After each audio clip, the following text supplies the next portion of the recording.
So part of having a really powerful Fiverr business is learning how you can make your processes more efficient. So basically, what does that mean? So in order to, get more time back and serve your customers better, you need to understand how can you make it more efficient. So the one place to start is, of course, use your description. But I mean, that's kind of common, and you probably know that. But another thing that I really wanted to point out, which a lot of Fiverr sellers miss, is learning how to use frequently asked questions. And I myself have not really, I've have one FAQ, which is not good. But one thing that, I need to get around to doing, and you guys could totally do, is start adding a ton of frequently asked questions. So when you post your gig, you're probably going to get a bunch of messages on different questions on what people are going to have, and it's usually going to be the same type of messages or same type of questions that they have. So if you're smart, what you can do is you can write down the first, like top 10 questions that people have, and you can add an FAQ. So for example is like, do you speak in English well? So you can basically type that out. I'm not going to do it right now because I need to think through what I'm going to write on here, and you can add your answer. So how that looks on the gig side as a buyer, I'm just going to preview this gig, and if they scroll to the bottom, they can look at the question and they can click for the answer. So there you go, they get their answer. And as many FAQs as you have, it honestly could even help you toward your SEO or getting found on Fiverr. So frequently asked questions are a great way to get started. And also another thing which you can do, which I'm not sure, I can show you right now because I don't really have an active gig. I've already delivered all of them. The second way you can do it is learning how to use requirements. So on the second, on the fourth page here in your gig, once you publish it or when you're publishing it, you're going to be seeing this thing called requirements.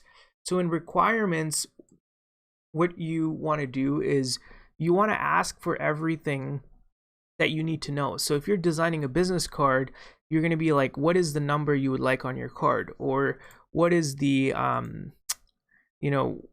like what kind of colors do you like? Or any kind of questions that you have, you want to drop them right here, because when they place their order and they complete it, you're going to get all the answers to this on your back end, on your dashboard and your messages and your orders.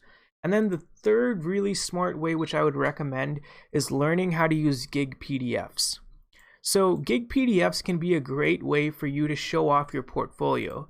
So since we're talking about the example on business cards, one way you can do it is you can create a PDF on Canva on, like maybe it could just be a portfolio of like, these are the past business cards that I've done. So instead of people sending you messages, oh, can I see your past work? They can just scroll through your your gig PDFs. And an example of that I'm just going to show you is I have a PDF on this one since it is my best-selling gig.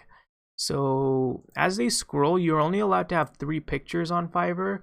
But let's see. Okay, so right here, this is my PDF. And as you scroll through here, you can see I've included tons of different visuals and even like a easy to look at way of what kind of data is included. So that, and also the last way that I really found is learning how to use gig videos. So gig videos is you can make a video really quick on what it is that you're selling. Honestly, it does increase your engagement by a ton, and I have a ton of gig videos that I have coming out. So using video, using those requirements, FAQs, there's tons of way. Fiverr did a really great job of understanding how to make it more efficient for you as a seller. So those are a few ideas on how you can make it, how you can make your Fiverr business more efficient. But one more tip, guys, is also in your orders or your gigs, you can save certain links. Like if you're selling a digital product, I have a template of messages that, so if it's like a delivery, I just click delivery and it preloads a template of like, hey, thank you for your order. Here is your link to your work or something like that. So using templates is your last tip. on how you can make your Fiverr business a little bit more efficient and a little bit more streamlined.